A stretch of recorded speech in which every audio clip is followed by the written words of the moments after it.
सबसे पहले मैं पूरे टूर्नामेंट के बेहतरीन राम पारू से गुजारिश करूंगा कि आप पहले यहाँ तशरीफ लाए।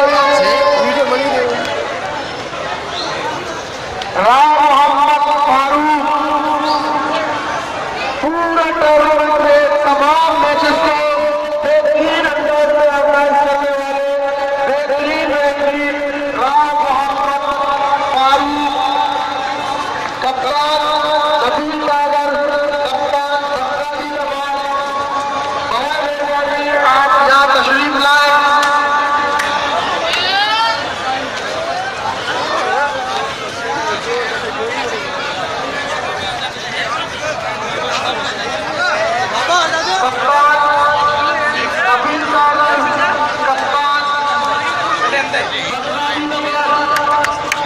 जाओ जरा